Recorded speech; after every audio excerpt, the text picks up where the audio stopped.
we don't stop to really reflect. And I think there's a lot of power and growth in those moments of having the opportunity to think about how I did that, the process, what helped me, and being able to share that experience with someone that's really powerful. How can mentorship and sponsorship set you on the path to professional success? Welcome to the Search Bar. You've got questions? Let's find some answers. I'm your host, Adam Sparks, and today we're chatting with Misty Bennett, Associate Dean of the College of Business and Administration at Central Michigan University.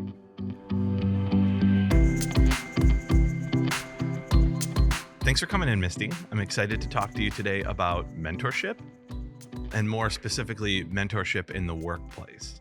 As somebody who spent most of their career myself as an independent contractor, I know that mentor-mentee relationships are kind of like weird in that space. And it really wasn't until I started working in higher education where I would kind of see that existing day to day and like really see the value. So it's something that I don't know that earlier in my career I like had placed a really high tangible value on, but it's super valuable, isn't it? It is. And it's something that, companies have realized for decades now the importance of mentorship and having mentorship programs in place, in particular to, as a retention tool, really, to help build employee culture and to help certain groups in particular gain access to leadership roles.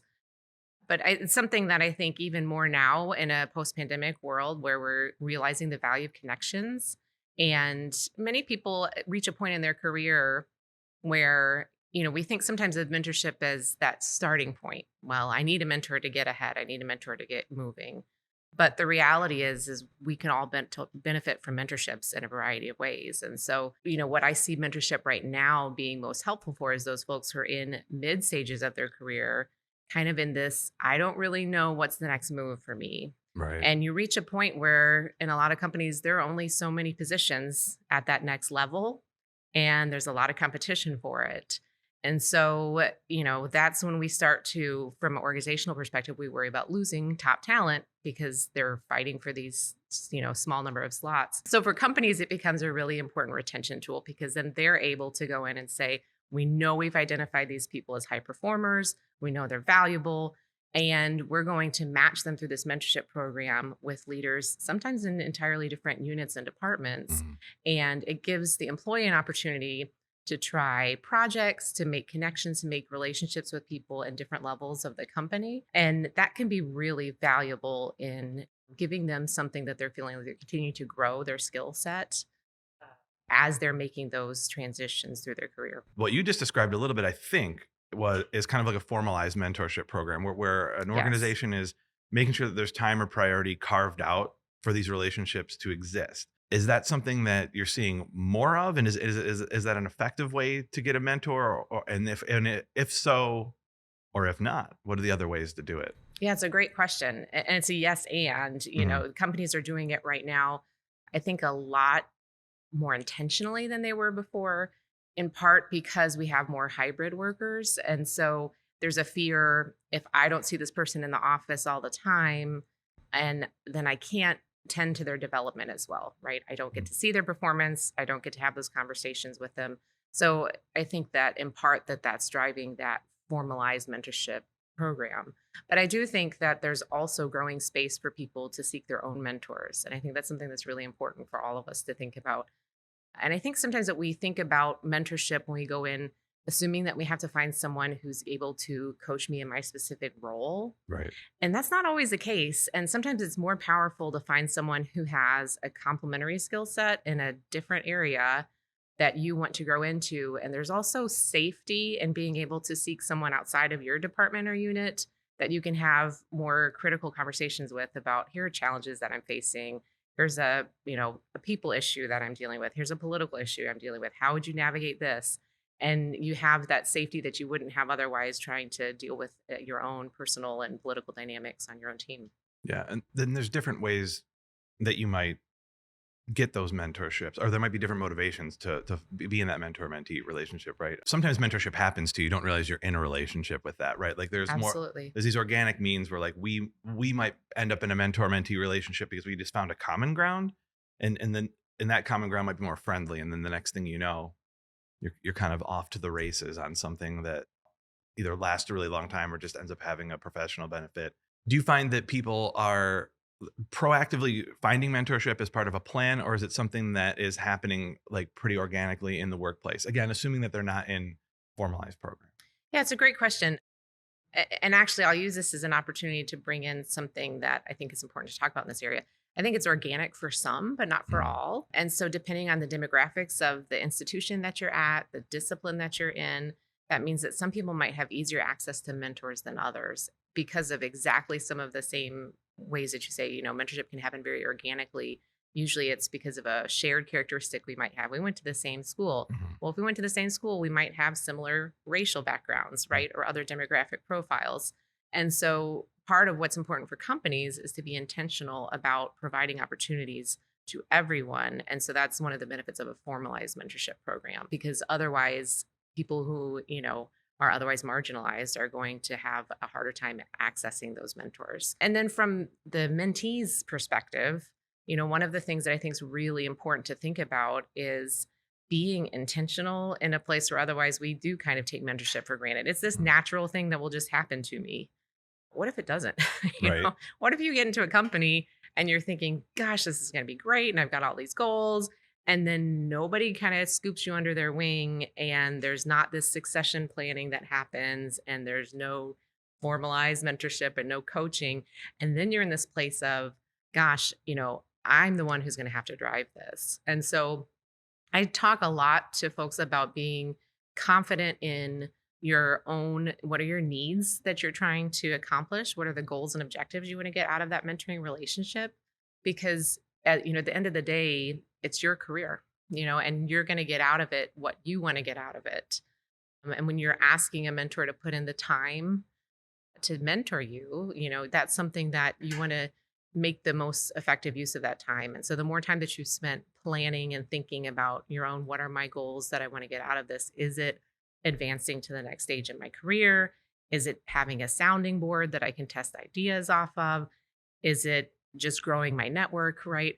Those three different types of mentoring relationships might look very different. And sometimes you'll get really lucky and find one person who can check all those boxes. Right. Very often you won't. And so I might have someone that I'm strategically seeking as a mentor because they're going to help me with that next step.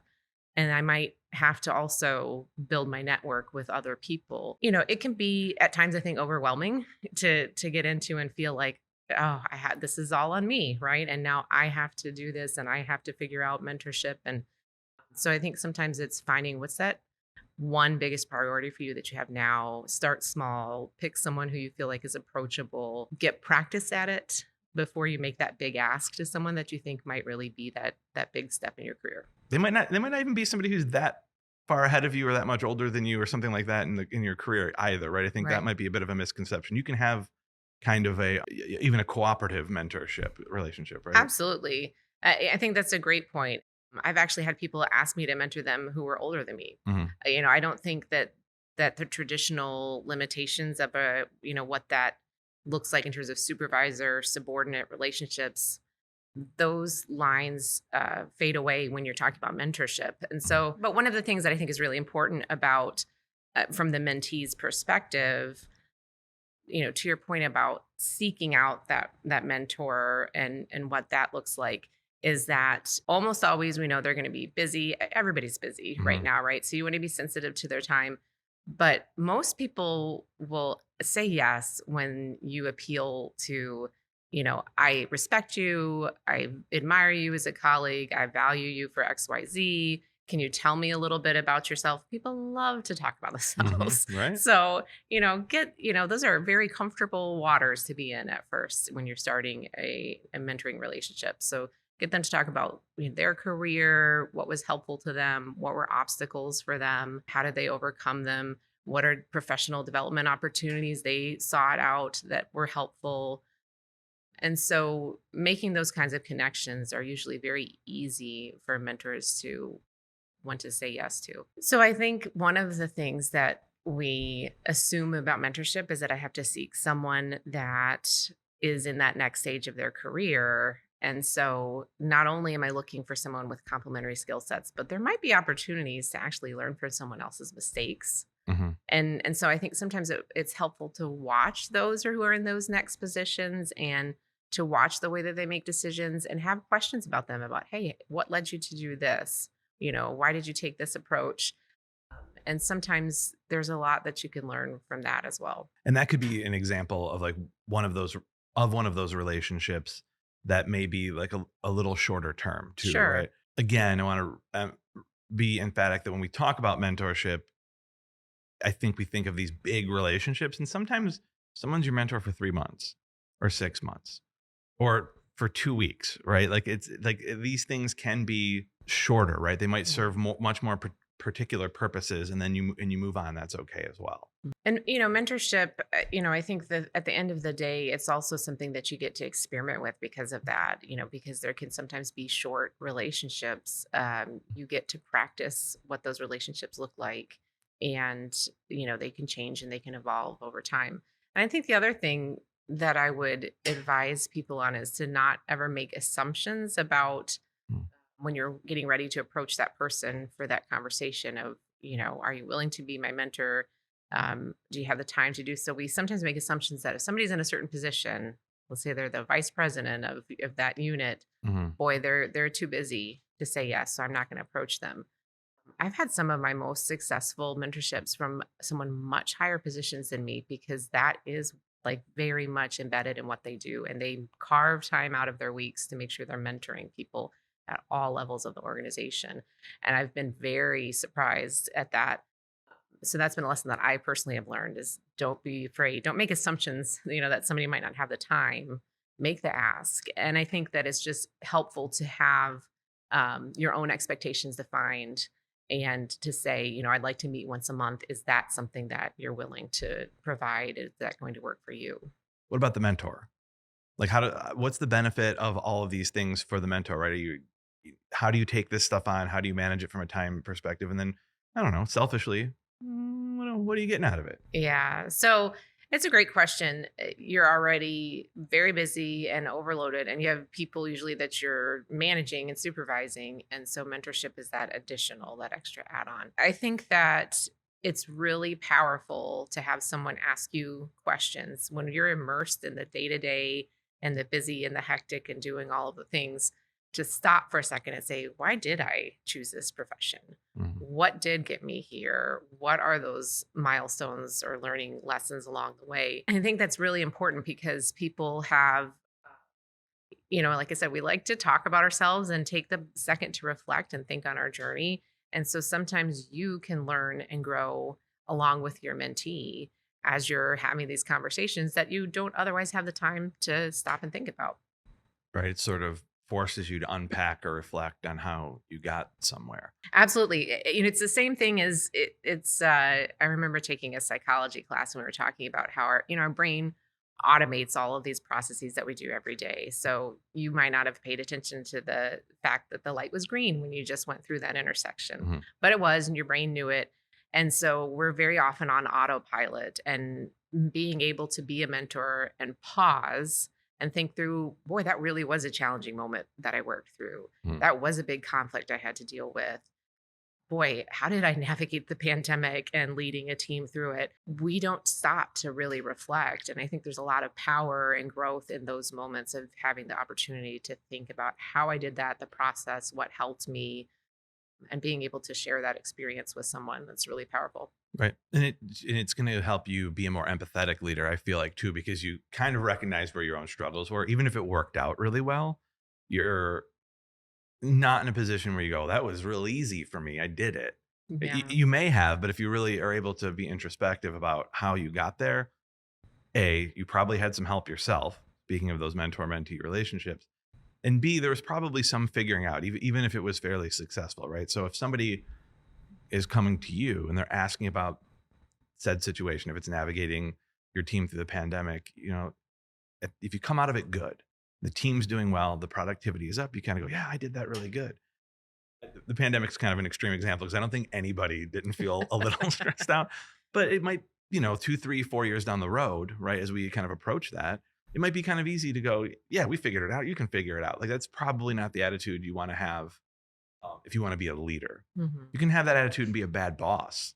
but you're probably not going to be a leader if you're not honest with yourself about how difficult those things might have been. Yeah. And I think the other thing from the mentor's perspective is to think about the things that you can get out of the relationship with a mentee. And sometimes I Mhm. might not have a skill set that you have as a mentee that I can learn from you. So, we make all this assumption about that mentor has to have all of the knowledge and all of the things. And that's not the case. So I think that's where that initial relationship, when you're establishing it, is so important to say, here are my skill sets, here are my strengths as a mentor. Here are the areas that I feel like I can coach you on, right? Versus if you're coming to me asking for help with time management and project management, and I'm a very strategic person and that's not my skill set, Mhm. I need to also be able to say that, and then recommend someone, right, who might be more suited to do that. So I do think there's sometimes this assumption that there's something magical about a mentor, that they have to have all the answers in the world. And the beauty of a true mentorship relationship is you get to see that they're just a human being and they're navigating the same things that we're navigating. They're making mistakes, they're learning from them. And so, the nice thing about mentorship, especially when you're able to seek someone outside of your direct unit that you're working in, you get to have more real conversations about what that process looks like. So tell me a little bit about sponsorship. What's the difference between sponsoring and mentoring? Yeah, I would love to. So you need both a mentor and a sponsor, really. And so a mentor is someone where I'm having those conversations around what are my strengths, what do I want to do with my career, where do I need to grow and develop, and how do I do that? But a sponsor is really someone who almost can be your cheerleader. Mhm. So they know you, they know your skill set, they know your work, they know your value that you add to the team, and they're in a position of power or influence where they are able to help share that message about how amazing your work is, how talented you are. They're bringing your name up at meetings. They're passing your name up as suggestions to serve on projects, task forces. So they're someone who can really help to advance your career. Whereas mentorship is more in that it can be all of the things, right? And more developmental. And so, sponsorship is something that I think is a relatively newer concept to some, but has Mhm. existed, and we're calling it something now. I think that we naturally, and we know this exists, but now that we can be intentional about it, I think that there's a lot of power in that. And so, people in particular, again, minoritized individuals, Mhm. for women, for advancing their career, sponsors can be really important. And it's tricky because not everyone who are at higher levels of organization are trained or taught about sponsorship. And Mhm. so it's something I think that is relatively new to companies to teach people what does it mean to be a sponsor. And so there's another term, allyship, that is floating out there. And, Mhm. and what is allyship? And that's about me being able to use my privilege to help others, to bring them and elevate them to roles within our organization. And so we're finally starting to provide some developmental opportunities for managers and leaders in this area. But I think that it's somewhere where you're not going to hit every single person who's going to know, oh yes, I know sponsorship and I'll be your sponsor. You might have to be prepared to have that conversation about what is a sponsor. And I think one of the things that's a little bit different from mentorship is that you have to be able to have demonstrated your performance with this person. Right. So you have to have had the opportunity for you to see my work and say, oh, yeah, I served on this committee with Misty. I can vouch for her. She's really good at XYZ. So you have to be strategic in who you want to partner with, approach to be your sponsor, but it needs to be somebody who has already been able to see a little bit of what you can do. Right. So you're kind of there's a little bit of a real workplace value proposition there, right? You're kind of like, Right. hey, you saw how fast I got that done. It's really coming from a place of career advancement and Mhm. employee retention tool, but it also is coming from a place of DEI lens where Yeah. we're trying to help provide equal access to folks who traditionally have not had equal Yeah. access. And that's that allyship component you're talking about too, 100%. right? Where you're taking your privilege or your advantage and you're using that to help make space for folks in your organization who might not have had a similar privilege or advantage. Exactly. A lot of people undoubtedly went through a remote work stretch at some point during the COVID-19 pandemic in its height. had that ability of that flexibility. If you have a job where you have to be at a third site, right? You're a construction worker, you're a sanitation worker, you're a doctor, you've got to work there. If that's not your job, which is a lot of Americans, you've worked remote. How does that affect mentorship? Yeah, so this is something that is really interesting because what we saw during the pandemic that was kind of concerning is as we were coming out of that, everyone had to stay at home, Mm, and now you can move to kind of it's your option to stay at home. Is who were opting to stay at home were more likely to be women. And so the concern grew that we know that most mentorship, we were talking about the informal, kind of organic, these natural things that happen, mm, those opportunities happen in the workplace physically. So we started to worry, gosh, if proportionately more women are staying at home now to work remotely, they're not going to have those access, that opportunity to, be able to approach a mentor. And so companies, I think, need to be a lot more intentional about mentorship. So if you didn't have a formal mentorship program in place before the pandemic, you absolutely have to have one now. Leaders who sometimes manage remote teams, the best practice that I've seen is having, you know, a couple times at least a week. It's a Monday morning at 8 a.m. and I've got my Teams page or whatever our internal messaging app is open, and I'm having a virtual coffee hour. mhm. And so it's a drop in opportunity for anyone. As a mentee, you have to be a lot more intentional about approaching someone, and that may mean setting, hey, I want to, weekly have these virtual meetings with you. And even then, it's really a challenge because there are certain topics that if you and I were on, if we had a computer between us right now, it would be harder for us to navigate and talk about than they are when you're in person together. And so that's in mentorship, sometimes the really important conversations need to happen in person. So if you're physically able, I think it's really important if you have the ability to say, let's meet once a week for coffee or lunch or something like that, to be able to do it in person. Oftentimes, you'll find that you can develop a closer relationship than you would otherwise. Yeah, I mean, part of it is the technology that's made remote work possible is also like a weird barrier to communication at the same time, right? I mean, I don't think anybody who's experienced hours of Teams meetings, hours of Zoom meetings, I don't think that anybody has ever been like, man, it's just the same thing as having a conversation across, even if it's one Yeah. on one. I know I have friends and family that don't live, near me, right? And sometimes when you're doing the screen thing, it feels really good. But then when they're in person, it's like, oh man, you're like a different entity than the version of you that's Right. on a Skype call, right? Right. It's not the same thing at all. And I don't, it's almost an uncanny valley to me where it's like, I can't fully put my thumb on it, but I know it's something to do with the technology and maybe I'm too extroverted and I just need to see people moving and existing in space Well, for and it to it's work. not just you. It really is. And I'm not a communications expert, but we know that we are largely most of what I'm soaking in about my environment and communication are nonverbal cues, right? Right. And so I think having that extra layer, I'm losing some. I can see you on the screen, but yeah, where you are looking and all of the little nuances, I'm not getting that same feeling. And so I think it's a lot more challenging. And in the mentorship space, I think that we've seen that, and we've seen people